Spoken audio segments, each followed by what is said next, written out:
Commander Zethkar looked at the stars through the main window of his ship and felt proud of his work. His blue skin showed many scars from years of meeting new alien races across the galaxy. Each scar told a story of a successful mission where he helped different species understand each other. The Valerian people were known for being good at talking to aliens and making peace between different worlds, his ship called. Star's Grace was on a normal patrol near the edge of space where humans lived. The Galactic Council had recently learned about humans and wanted to know more about them. From what Zethkar read in the files, humans were a young species who had just learned how to travel faster than light. They seemed friendly, but not very advanced compared to other races in the galaxy. The alarm on his ship started making noise. His assistant Velinara turned to him with her 4 eyes wide with concern. She pointed at the screen showing a ship in trouble floating in empty space. The ship was sending out a distress signal that meant they needed help right away. "Commander, we are getting a call for help from that ship," Velinara said in her musical voice. "The ship appears to be human based on the signal type." Zethkar nodded and walked closer to look at the information on his screen. The human ship was called Liberty's Edge and it looked badly damaged. Burn marks covered the outside and no lights were showing, which meant they had no power. His scanner showed there were 43 life forms still alive inside the ship. "What happened to them?" he asked. "The computer says pirates attacked them," Velinara replied. "It looks like they were carrying medical supplies to a colony world." When the attack happened, Zethkar felt sorry for the humans. Pirates were a big problem in this part of space and often attacked ships carrying important supplies. The Karthik marauders were especially cruel and would steal everything before selling the crew as slaves to the highest bidder. "Send them a message," he ordered. "Tell them we are coming to help." The face of a human male appeared on the screen. He had brown hair and tired eyes but managed to smile when he saw Zethkar. This was the first time the commander had seen a human up close, and he found them interesting to look at. They were smaller than most intelligent species he knew and seemed fragile. "Thank you for responding to our call," the human said. "I'm Captain Jake Morrison. We really need your help." "I am Commander Zethkar of the Valerian Expedition Fleet," he replied. "We will bring your ship into our docking bay and help your wounded crew members." As they pulled the human ship inside, Zethkar watched the crew through the cameras. They moved around their ship, checking damage and helping injured friends. A woman with black hair was treating wounded people with calm skill. The computer identified her as Dr. Lisa Shang, their chief medical officer. Another human was looking at the broken machines with great interest. This was engineer Pete Collins, according to the files. He seemed excited to see how Valerian technology worked, even though his own ship was badly damaged. When the airlock opened, Captain Morrison came aboard with several of his crew. They all looked tired and grateful for the rescue. Morrison shook hands with Zethkar in the human way of greeting. The commander had read about this custom and found it strange but friendly. "We cannot thank you enough," Morrison said. "The pirates destroyed our engines and took most of our supplies. We thought we were going to die out here." Dr. Chang worked with the Valerian medical team to help the wounded humans. She was quiet and focused on her work, but always said thank you when the alien doctors helped her. Collins kept asking questions about how everything worked on the Valerian ship. He seemed amazed by technology that was normal for most galaxy species. "Your people are very curious," Zethkar told Morrison as they walked through the ship. "We like to learn new things," the captain replied. "This is all very new to us. A few years ago we thought we were alone in the universe." Zethkar nodded. Many species felt that way when they first met other intelligent life. The humans seemed to be handling it well. They were polite and grateful and did not seem dangerous at all. His reports to the Galactic Council would say that humans were a peaceful species who would fit well into the galaxy community. The medical teams finished helping the wounded, and Collins had seen enough of the ship to be satisfied. Morrison gathered his crew and thanked everyone again for their help. Everything was going exactly as it should according to the first contact rules that Zethkar had learned over many years, but something felt different about these humans. They were grateful and polite, but there was something in their eyes that he could not understand. When they thought no one was watching, they would look at each other and nod slightly. It was like they were having conversations without speaking. The peaceful moment ended when alarms started ringing throughout the ship. Velanara rushed to her station and checked the long-range sensors. Her 4 eyes went wide with fear as she read the information. "Commander," she said with worry in her voice, 15 ships just appeared on our sensors. They are Karthik Marauder vessels, and they are heading straight for us? Zethkar felt his blood turn cold. 1 or 2 pirate ships he could handle, but 15 was an army. The Karthak were known for their cruelty and their powerful weapons. They had destroyed entire colonies and sold the survivors as slaves across the galaxy. Captain Morrison and his crew did not seem surprised by this news. In fact, they seemed to become more alert and focused. Collins stopped looking around like a tourist and started studying the tactical displays with great interest. Dr. Chang finished putting away her medical supplies and stood ready for whatever came next. "It looks like they followed us here," Morrison said calmly. "I'm sorry we brought this trouble to your ship." But Zethkar noticed something strange. The humans did not look scared. They looked ready. The space around them suddenly filled with massive ships appearing from nowhere. Zethkar watched in horror as 15 Karthik vessels took positions around his single patrol ship. Each enemy ship was 3 times larger than Star's Grace and covered with weapon systems that could destroy entire planets. The largest ship moved to the front of the group. Zethkar knew this had to be the command vessel of War Chief Groktar, the most feared pirate leader in this part of the galaxy. Groktar had conquered 12 different species and turned their homeworlds into smoking ruins. His reputation for cruelty was known across hundreds of star systems. A message came through the communication system. The voice was deep and filled with hatred when the computer translated it into words Zethkar could understand. The image on the screen showed a creature that looked like a walking nightmare. Groktar stood over 4 meters tall with black armor covering his body. His face had too many teeth and his eyes glowed red with anger. "Valerian ship," the war chief spoke with menace. "You will give us the humans immediately. Our buyers have special plans for this species and they pay very well for fresh specimens." Zethkar felt his hands shake as he looked at the overwhelming force surrounding his ship. Valerian military training taught him to look for peaceful solutions first, but sometimes there was no choice but to fight. His ship had good weapons and strong shields, but not enough to handle 15 enemy cruisers at the same time. "If you refuse to cooperate," Groktar continued, "we will take your crew as well. Valerian slaves bring good prices in the outer markets." The pirate leader's threat made Zethkar's blood boil with anger. No civilized species should treat thinking beings like property to be bought and sold. The Galactic Council had laws against slavery, but the Karthak did not care about laws or rules. Zethkar looked at Captain Morrison and his crew standing nearby.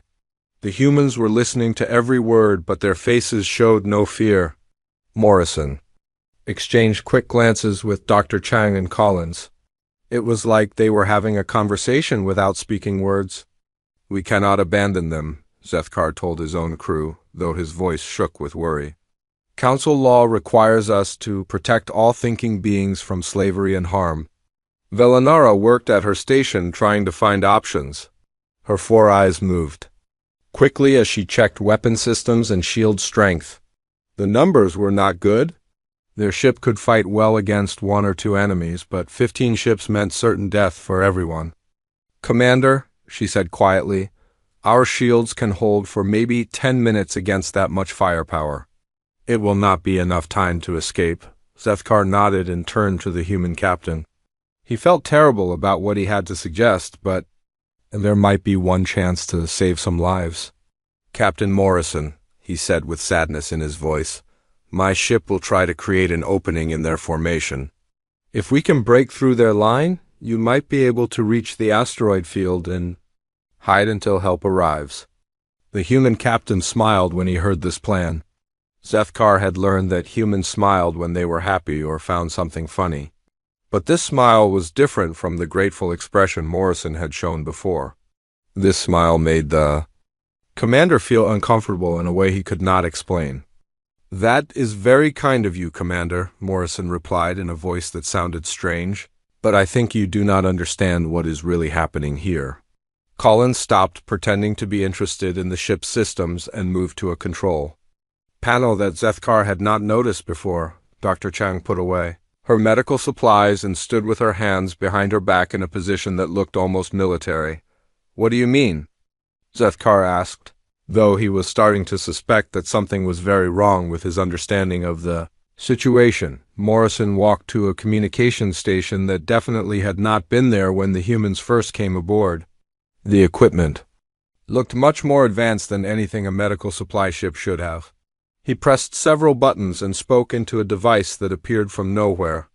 "Liberty's Edge to Battle Group 7, he said in a voice that was completely different from before. "We have multiple hostile contacts at our position. Request immediate assistance. Authorization code is Omega-77. Zethkar felt his world turn upside down. Battle Group 7 was a military designation. Medical supply ships did not have battle groups. Medical supply ships did not have authorization codes for military operations. The space around them began to shimmer and bend as new ships prepared to arrive. But these were not gentle appearances like civilian vessels made. The fabric of space-time was being torn apart by military-grade jump drives that could move entire fleets across the galaxy in seconds. "Commander," Dr. Chang said as she moved to another control station, "I apologize for the deception. We needed to confirm that the Karthek were using this space route for their slave-hunting operations." Collins looked up from a display that now showed tactical information covering 3 star systems. "The medical supplies were real, but this is a long-range reconnaissance vessel.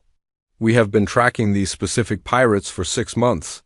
Zethkar's mind struggled to process what he was hearing. The grateful refugees were not refugees at all. The primitive humans were not primitive. The helpless victims were something else entirely. "Your council databases listed us as recently achieved faster than light travel, did they not?" Morrison asked with that same uncomfortable smile. "That information is technically correct. We achieved it about 300 years ago. The first human ship materialized in a flash of light that hurt to look at. Then another appeared and another. Within seconds, the space around them was filled with 37 human vessels arranged in perfect military formation. War Chief Groktar's roar of rage came through the communication system. "Impossible! The humans are primitives." "Our intelligence networks confirm this information," a new voice answered him. It was calm and professional and completely terrifying in its confidence. "War Chief Groktar, this is Admiral Kate Sullivan, aboard the UES Thunderbolt. Your intelligence networks confirmed exactly what we wanted you to believe. Surrender now, and we will consider standard prisoner treatment under galactic law." Zethkar looked at the tactical display and felt his legs become weak. The human fleet was not just randomly positioned. Every ship was in exactly the right place for a battle plan that must have been practiced many times before Captain Morrison was no longer pretending to be a grateful refugee. His entire manner had changed to that of a military officer who was very good at his job. "Commander Zethkar, you might want to move your ship to a safe distance.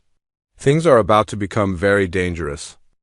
Zethkar stared at the tactical display in complete shock as more human ships continued to appear around them. The 37 vessels moved with precision that spoke of years of training and experience. Each ship took its assigned position, without any visible confusion or delay. This was not a rescue fleet that had been quickly assembled. This was a military force that had been planning this moment for a very long time. The ship he was standing on began to change before his eyes. Panels that had looked like normal civilian equipment started sliding away to reveal hidden weapon systems.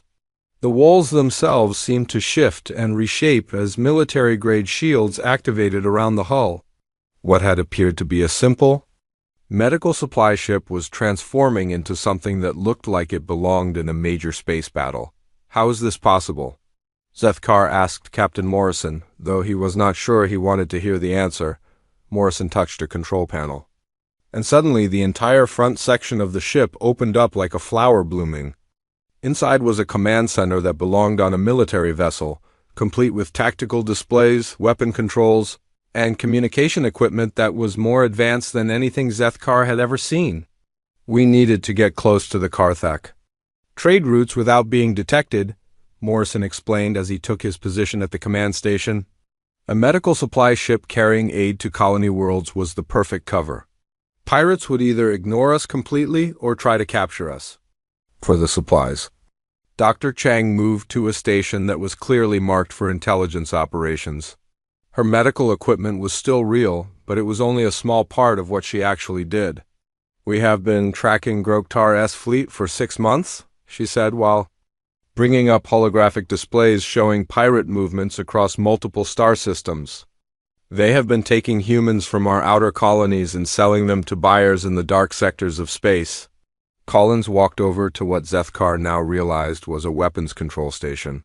The young engineer who had seemed so amazed by alien technology was actually a military specialist who knew exactly how every system worked. "The Liberty's Edge is a Phantom-class reconnaissance vessel," he said with pride. "We can look like anything we want to look like." Admiral Sullivan's voice came over the communication system again. "War Chief Groktar, you have 30 seconds to begin powering down your weapons. After that, we will consider your actions too. Be hostile intent." Groktar's response was filled with rage and disbelief. "You cannot be serious. 15 ships against 37 is still good odds. Human technology is primitive compared to Karthak military power." Zethkar looked at the tactical display and realized something that made his blood run cold. The human ships were not just positioned randomly around the pirate fleet. They had formed a perfect sphere with the Karthak vessels trapped in the center. Every angle was covered, every possible escape route was blocked, and every human ship had clear firing lines that would not hit their own forces. "Admiral," Morrison spoke into his communication device, "all reconnaissance objectives have been completed. We have confirmed pirate movements, identified their supply routes, and gathered intelligence on their buyer networks. Permission to engage?" "Permission granted, Captain," came the reply. "Execute Battle Plan Delta. Show them why humans do not make good slaves." The space around them erupted into chaos as the battle began. But it was not the kind of chaos that Zethkar expected. The human ships moved like they were parts of a single mind, each vessel knowing exactly what every other ship was going to do. There was no confusion, no hesitation, and no wasted movement. The first Karthak ship to fire found itself targeted by 6 human vessels simultaneously. The pirate cruiser's shields held for exactly 4 seconds before collapsing under the concentrated firepower. The ship did not explode dramatically like in the entertainment videos. Instead, it simply stopped working as its systems were methodically destroyed by precise energy beams. War Chief Groktar screamed orders at his fleet, but his ships were already in trouble. The Karthak had built their reputation on attacking weaker targets and running away when faced with equal opposition. They had never fought an enemy that seemed to know their every move before they made it. A human destroyer called Use Lightning disappeared behind a wall of enemy fire. Zethkar thought it had been destroyed until it emerged from the other side completely undamaged. The ship's shields had absorbed the attack while its weapons found weak points in 2 pirate vessels. Both enemy ships began losing power as their engine sections were hit with surgical precision. "How are they doing this?" Velinara asked from her station. Her 4 eyes were wide with amazement as she watched the human fleet work. "They are fighting like they can see the future." Dr. Chang heard the question and smiled. "We have been studying Karthak tactics for decades. Every battle they have ever fought has been recorded and analyzed. We know how they think, how they move, and how they react to different situations." Collins added, "Plus, human ships are designed to work together. Our computer systems share information instantly, so every ship knows what every other ship is seeing and doing." Morrison nodded toward the tactical display where 3 more pirate ships were being systematically disabled.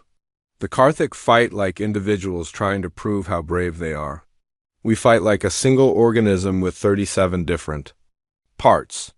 Zethkar watched in fascination as the human fleet continued its work. This was not a battle in the traditional sense. It was more like watching a skilled surgeon remove a tumor. Every cut was precise, every movement had a purpose, and nothing was wasted. 2 Karthik ships tried to break through the human formation and escape. They found themselves facing a wall of coordinated fire that seemed to anticipate their every move. The pirate vessels were forced back toward the center of the trap, where more human ships waited to disable their engines. "Surrender!" Groktar's voice cracked with desperation. "By the ancient laws of space combat, we surrender, Admiral."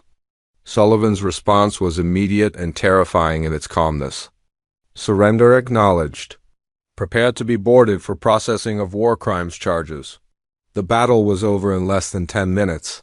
15 of the most feared pirate ships in the galaxy had been completely defeated by a human fleet that had barely taken any damage. Not a single human vessel had been destroyed, and only minor damage showed on their shields. Zethkar realized that everything he thought he knew about warfare had just been proven wrong. The aftermath of the battle was unlike anything Zethkar had ever witnessed. Human boarding parties moved from ship to ship with mechanical efficiency, securing each disabled pirate vessel.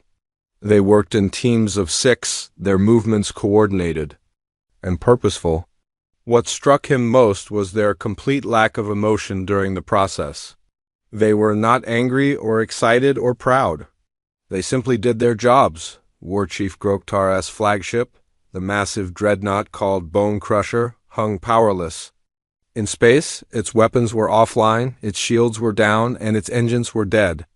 The ship that had terrorized dozens of star systems was now nothing more than a floating metal box waiting for human soldiers to come aboard. "Commander," Morrison said as he stood beside Zethkar at the tactical display, "would you like to observe the boarding operation? Your report to the Galactic Council will be more complete if you see how we handle prisoners." Zethkar nodded, though he was not sure he wanted to watch. The humans had been polite and professional during the battle, but now he was about to see what they were really capable of when dealing with enemies face-to-face. The main view screen showed the interior of the Bone Crusher as human marines moved through the corridors. The soldiers wore armor that made them look bigger and more threatening than normal humans. Their weapons were held ready but not pointed at anyone who was not actively fighting. Karthik warriors were 3 meters tall with natural armor plating and claws that could tear through steel. They had conquered dozens of worlds and had never met their match in close combat. Zethkar had seen recordings of Karthik boarding parties ripping apart enemy crews with their bare hands. The first group of pirates tried to make a stand at a corridor junction. 12 Karthik warriors with their weapons raised, ready to fight to the death against the human invaders. They were trained killers who had won hundreds of battles through superior size and natural weapons. The humans came around the corner in a formation that looked almost casual. 6 soldiers moving together like they were taking a walk through a peaceful park. When the shooting started, everything happened so fast that Zethkar almost missed it. The human soldiers moved like they were dancing. They flowed around enemy fire, each one covering the others while taking precise shots that found gaps in Karthik armor. The aliens' natural weapons were useless against opponents who seemed to know exactly where every attack was coming from. In less than 2 minutes, all 12 pirate warriors were on the ground. Some were unconscious, others were wounded but alive. None of them were dead. The humans had won the fight without killing anyone. "Impressive," Collins said as he watched the display. "Marine Team Alpha is getting better at non-lethal takedowns." Dr. Chang was monitoring the medical status of both the human soldiers and their prisoners. "No serious injuries on our side," she reported. "The pirates will need medical attention, but they will all survive." Zethkar stared at the screen in amazement. "They defeated 12 Karthik warriors without killing them?" Morrison nodded. "We prefer to take prisoners when possible." Dead enemies cannot provide information about slave routes and buyer networks. The boarding continued throughout the pirate fleet. Each ship was secured with the same professional efficiency. Human soldiers moved through enemy vessels like they owned them, disabling resistance and securing prisoners. The Marines worked with medical teams to treat wounded pirates, even though these same aliens had been trying to kill them moments before. But what truly frightened Zethkar was not the skill of the human soldiers. It was their faces. Through the security cameras, he could see the expressions of the Marines as they worked. They were calm, focused, and completely in control. They showed no anger toward their enemies, no excitement about victory, and no fear of the dangerous aliens they were fighting. They looked like they were doing routine maintenance work. War Chief Groktar himself was found on the bridge of his flagship, surrounded by his personal guard. The pirate leader was over. 4 meters tall and armed with weapons that could cut through starship hulls. His reputation for personal combat was known throughout the galaxy.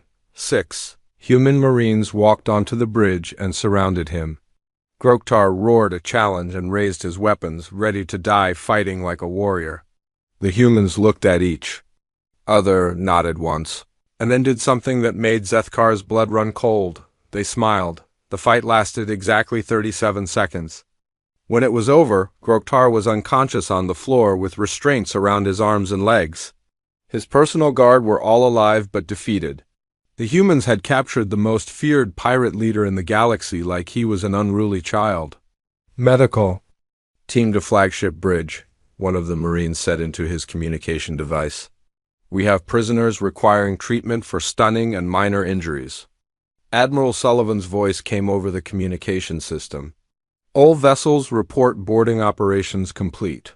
Total prisoners captured, 437. Total enemy casualties, 0. All pirate vessels are secured and ready for transport to tribunal facilities. Zethkar felt dizzy as he tried to process what he had just witnessed. The humans had not just defeated the Karthik fleet. They had captured it completely without killing anyone. Every pirate was alive, every ship was intact, and every piece of evidence was preserved for legal proceedings. This is impossible, he said to Morrison. No species can fight with such precision and restraint. Combat is chaos and confusion and mistakes. Morrison's expression became serious. Commander, what you saw today was not really combat. It was law enforcement on a large scale. These pirates have been committing crimes against human citizens. We came here to arrest them, not to start a war. Dr. Chang looked up from her medical reports. We have been tracking these specific individuals for months. We know their names, their ranks, their personal histories, and their individual crime records. This was not a random battle. This was a planned police operation. Collins added, every Marine on those boarding parties has studied detailed files on every pirate they might encounter. They knew exactly how each enemy would fight before the first shot was fired. Zethkar realized that he was looking at something completely new in galactic history. These humans did not just fight their enemies.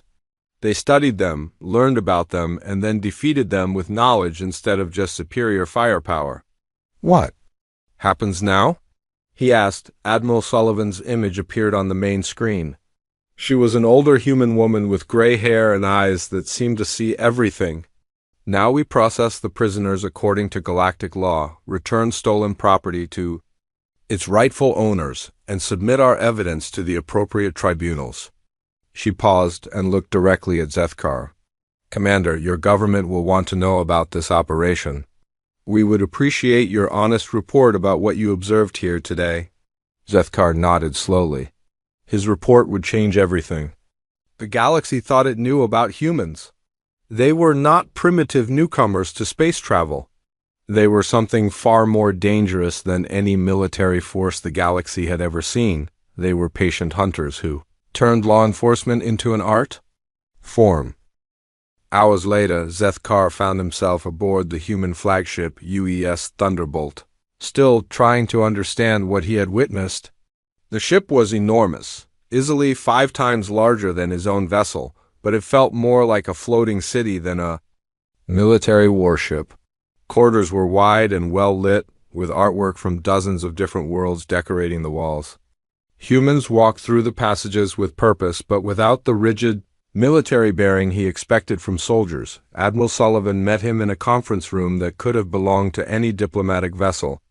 Comfortable chairs surrounded a polished table, and holographic displays showed peaceful images of stars and planets. Coffee and other refreshments were available, including synthetic nutrient solutions suitable for his species.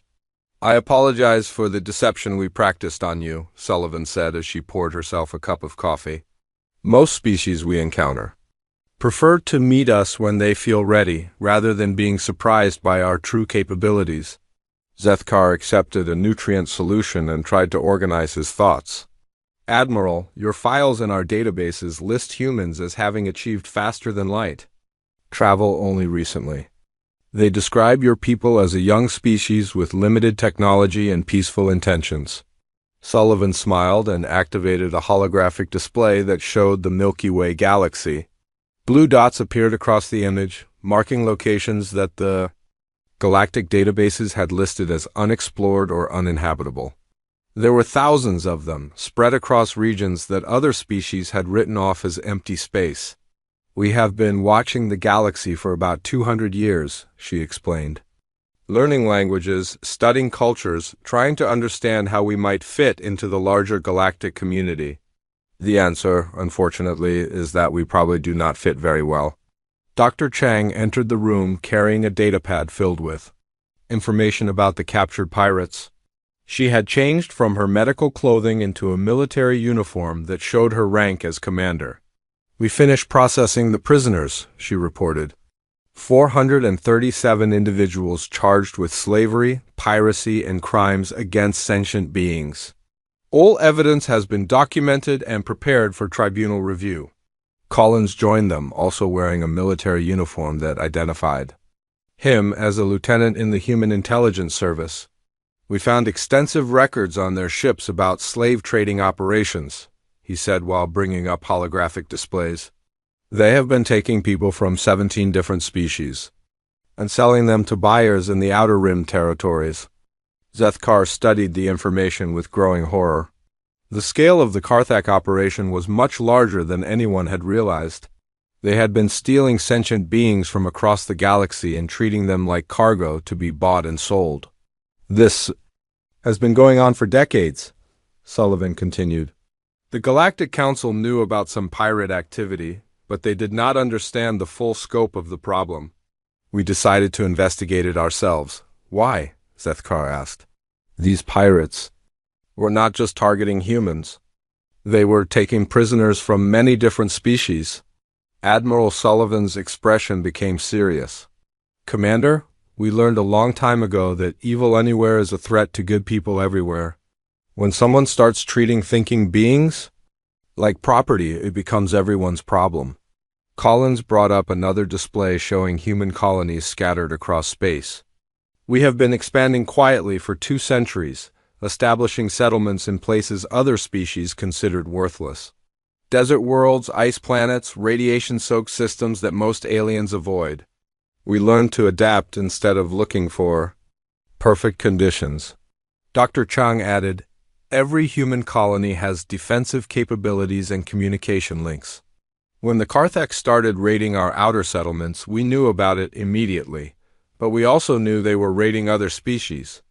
Zethkar began to understand the scope of what he was dealing with. "So you decided to stop them?" "We decided to arrest them," Sullivan corrected. "There is a difference.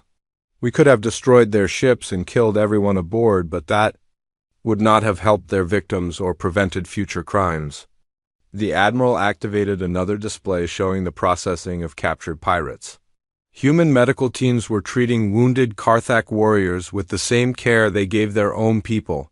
Legal officers were documenting crimes and preparing evidence for galactic tribunals. Everything was being done according to established law. "We spent 6 months tracking their movements and identifying their leadership structure," Collins explained. "We knew exactly who was involved, what crimes they had committed, and where their bases were located. Today's operation was planned to capture specific individuals responsible for specific crimes." Zethkar felt overwhelmed by the implications. You have been operating in our space for months without our knowledge. Not just your space, Dr. Chang said quietly. We have been tracking Karthik operations across 12 different galactic sectors. This required cooperation from human settlements and intelligence networks that most species do not know exist. Admiral. Sullivan leaned forward in her chair. Commander, what you witnessed today was not a military operation in the traditional sense.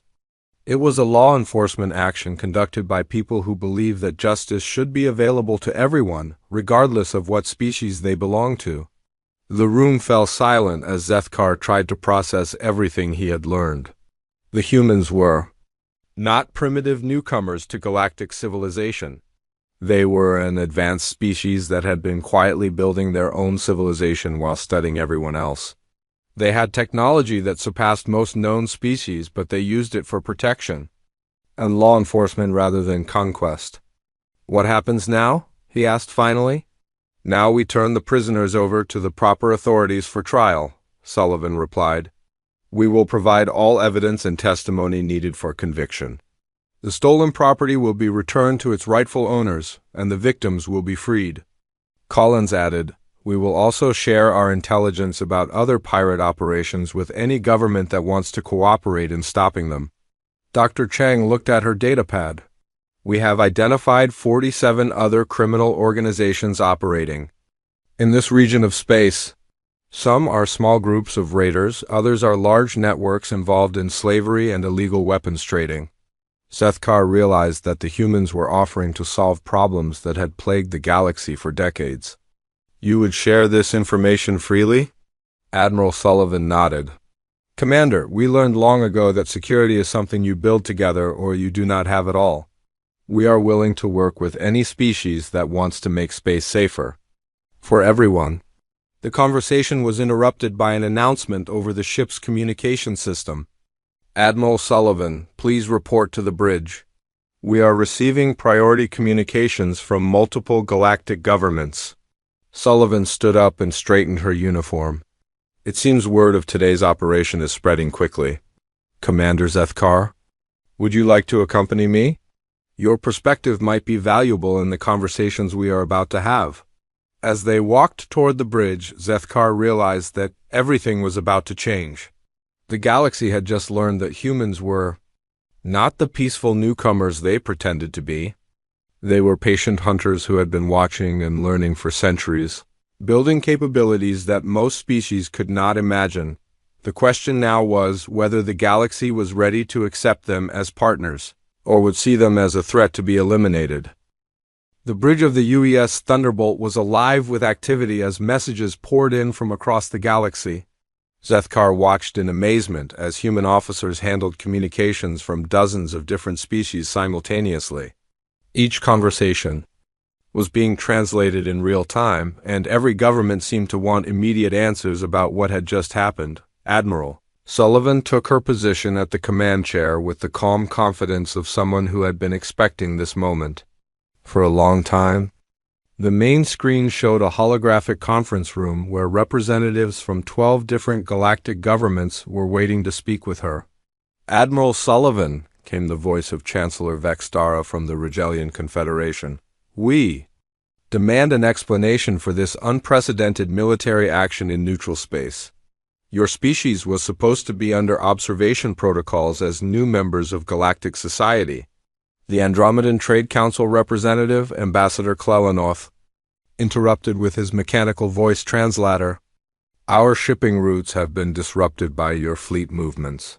We require immediate compensation for lost cargo schedules. Admiral Sullivan listened patiently to each complaint and demand before responding. When she finally spoke, her voice carried across the communication channels with perfect clarity in every language. Honored representatives? She began. 3 hours ago, human space forces concluded a law enforcement operation against the Karthik Marauder organization. We have captured 437 individuals charged with slavery, piracy, and crimes against multiple species.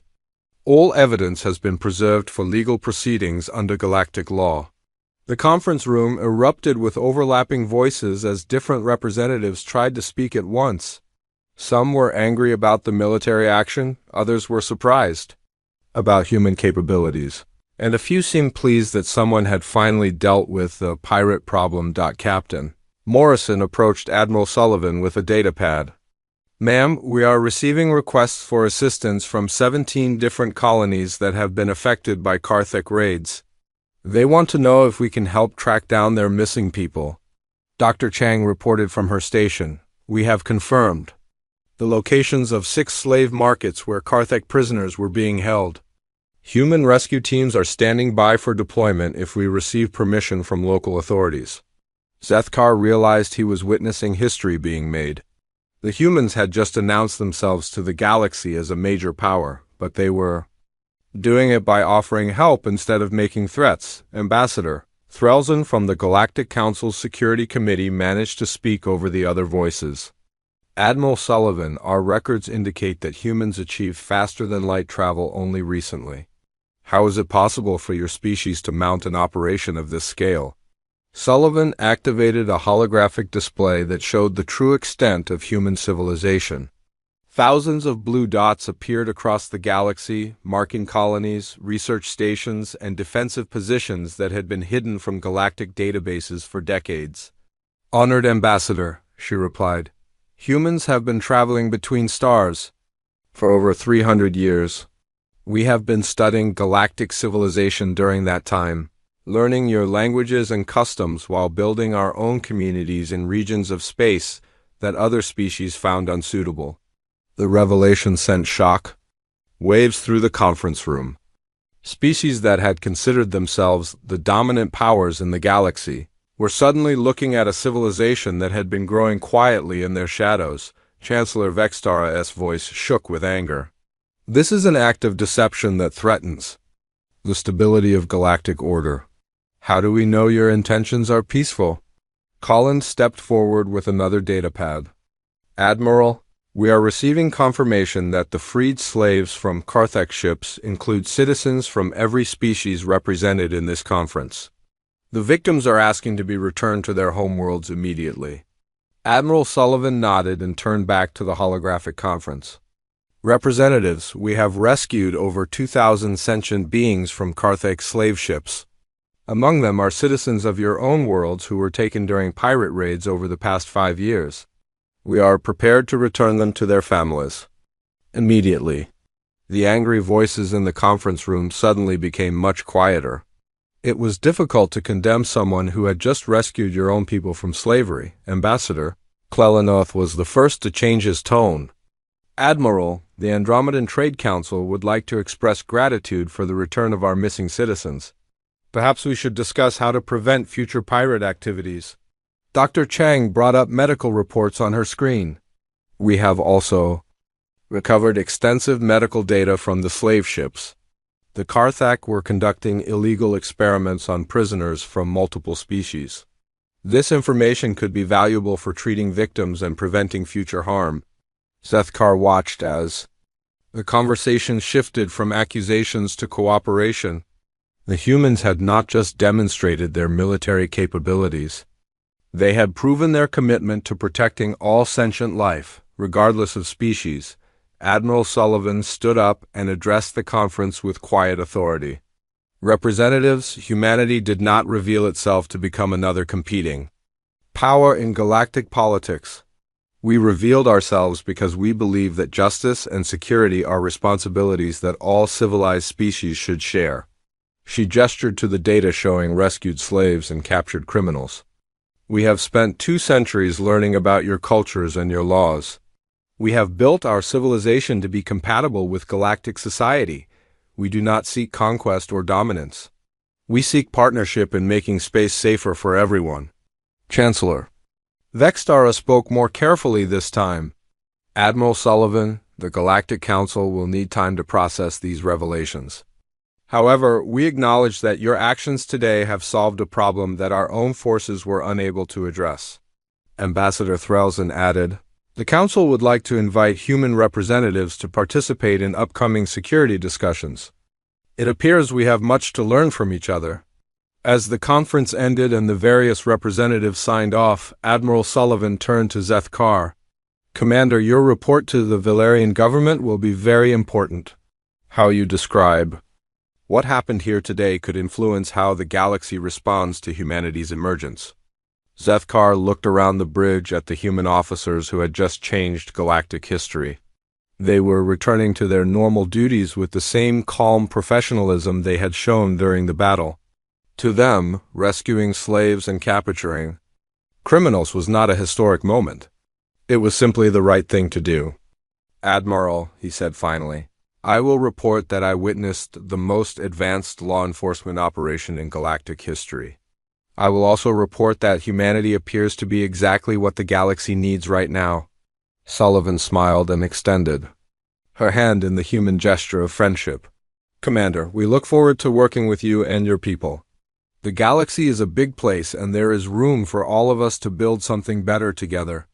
As Zethkar shook her hand, he realized that the day he fought alongside humans and witnessed real terror was not the day he learned to fear them. It was the day he learned that the galaxy had just become a much safer place for everyone.